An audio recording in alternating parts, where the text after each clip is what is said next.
The story is entitled, Every Night I've Been Hearing Inhuman Screams, written by Rosie Rose.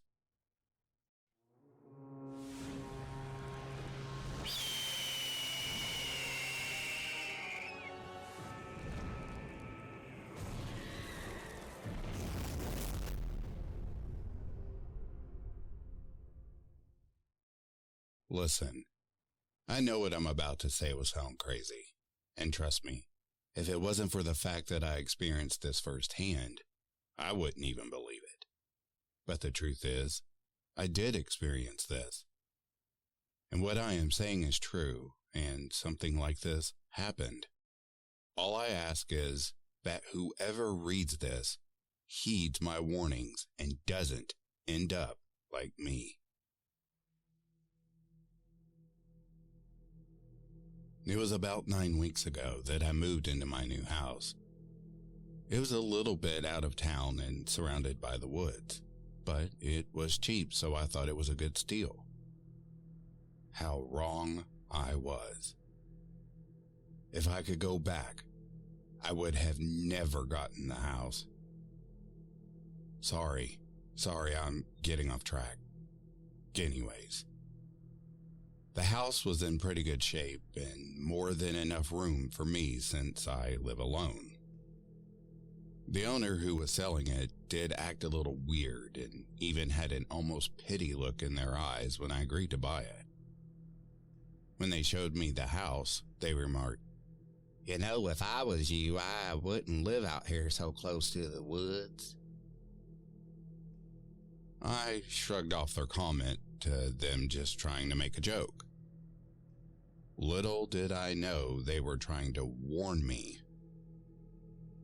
After I bought the house, I had all my stuff moved in, and for the first 4 days of living there, I had no problems. The house was everything I wanted. That was until the 5th night came around. I got home from work around 11 p.m. I work an evening shift from about 3 p.m. to 10:30 p.m. and was getting ready for bed. I had laid down in bed and was just drifting off when I heard what sounded like a mountain lion screaming. While it did sound off, I brushed it off, seeing as how they do frequent the area and I do live near the woods. This, however, would occur every night. Sometimes the screaming would last 5 minutes, and sometimes it would last up to 12 minutes. Sometimes the screaming would stop, and then start up 30 minutes to an hour later. After 2 weeks of living there, the sound of claws scratching against my house and windows would occur with the screaming. I had gotten enough of it and decided to check around my house the next morning. Upon inspection the next morning, I confirmed that there was something outside my house. There were claw marks that varied in depth and looked really rugged. Whatever it was has very uneven claws. I called the local wildlife services and had them come take a look. They inspected the marks and listened to what I had to say about my sleepless nights and come to the conclusion that it was a mountain lion. Possibly one with rabies, seeing as how it was so comfortable being near human life. I was advised to not go outside at all at night, to avoid possible confrontation with it. They assured me they would do their best to capture it. I appreciated their help. I thought that after that, everything would go back to normal, but that was just the start of it. For a few nights after that, I didn't have any problems with the mountain lion, but everything quickly escalated after just 4 nights. That night, it came back, but it had prey as well. I heard the prey scream as the mountain lion killed it. It was so close I swore I could hear the sound of its bones breaking, skin tearing, and flesh being ripped off of it. The thought and image of that made my stomach turn, and I rushed to the bathroom to throw up. I couldn't get back to sleep, so I waited till morning to go out and check out exactly what happened. Knowing what I know now, I should have taken that as a warning. In the morning, I checked the backside of my house, which faced the woods, and right where my bedroom window is, there was a big pool of almost dried blood with some pieces of flesh, fur, and bone. Holding my mouth and forcing my bile back down, I followed the blood trail that led towards the woods. Just a little bit into the woods, I discovered what was left of the prey. It was completely mutilated, so much so I couldn't tell what it was. Its guts were strewn out, with some pieces of fur covering some parts. There were some bones included, what looked to be a bitten and half skull. I couldn't take it anymore and turned and dry heaved. Luckily, I hadn't eaten anything so far. I felt sick to my stomach, so I called into work to get the day off, then called the wildlife services. Once they got to my house, I showed them what I discovered. Even though they looked sick to the stomach, they cleaned up the poor animal. After that, they checked the area and upon not finding anything, left, but told me to call again if there was anything else like this. Stuff like this continued on for another 3 weeks. Sometimes I would find dead animals from the mountain lion's late night snack, or I would find more claw marks on my house or in the ground. I even started feeling like I was being watched by something. You can call me crazy all you like, but I was, and still am, convinced that it knew what it was doing, and it did what it did to torment me. Over the 3 weeks, my mental and physical health suffered. I would even start to hallucinate that there was something in my house, but upon further inspection, there would be nothing there. I didn't sleep much, started to eat less, and my performance at work was horrible. I had finally had enough and wanted to confront this mountain lion.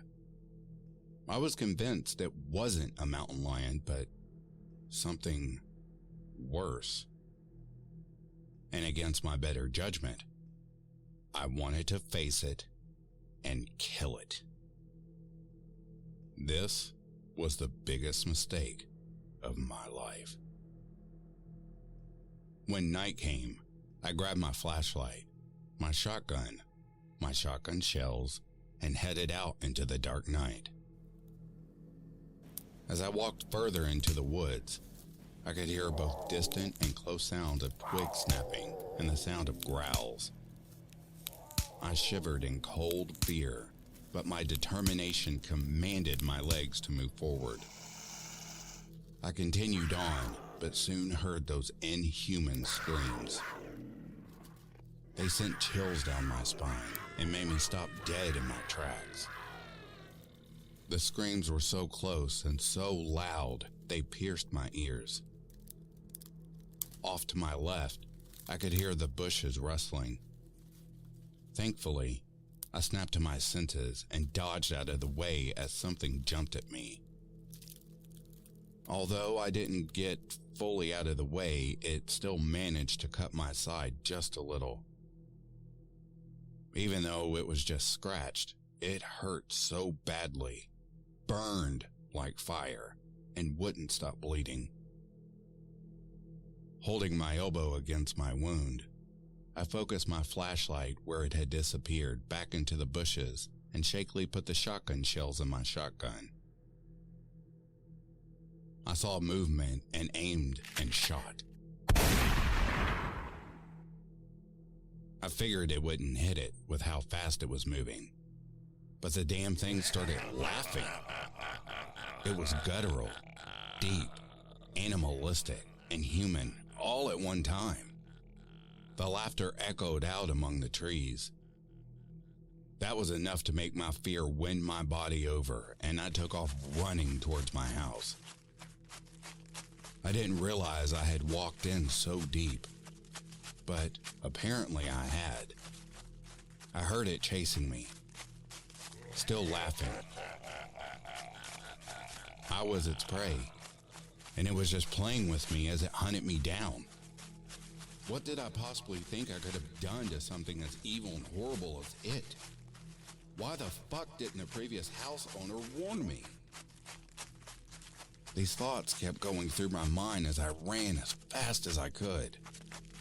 I would trip over tree roots that hadn't been there before, but my determination to not let it get any closer kept me upright and running.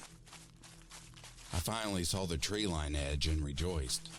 I knew I could get to the safety of my house. Just as I got to the edge, a clawed hand grabbed my leg and yanked.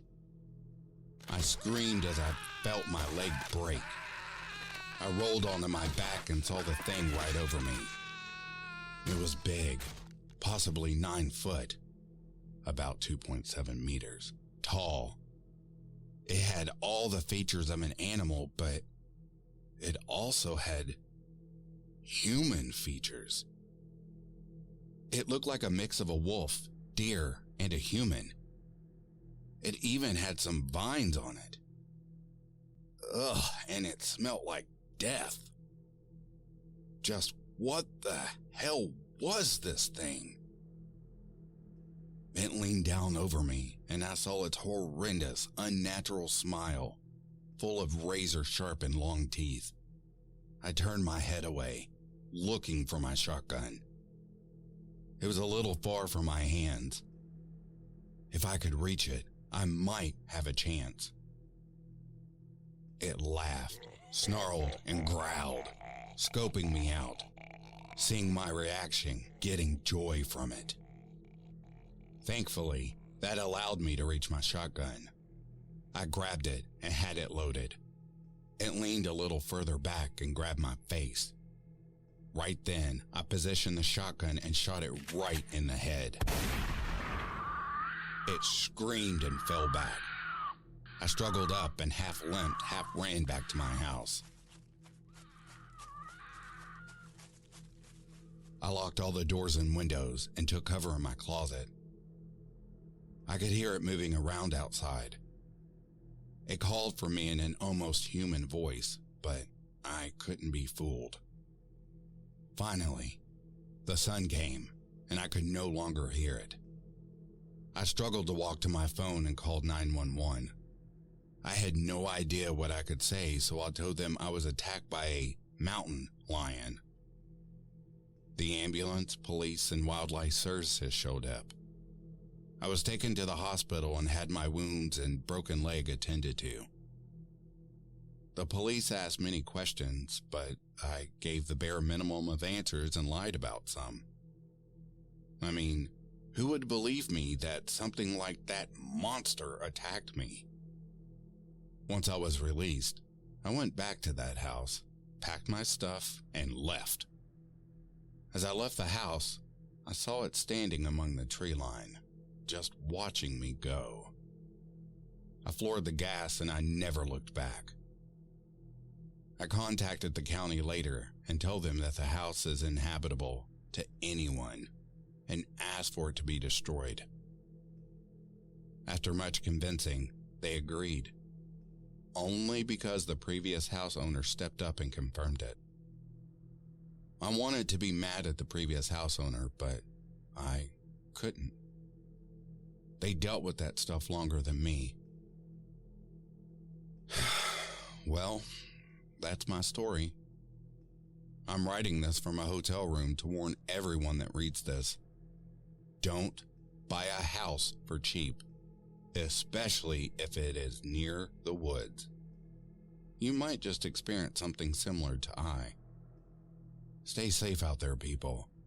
Reality is truly scarier than fiction.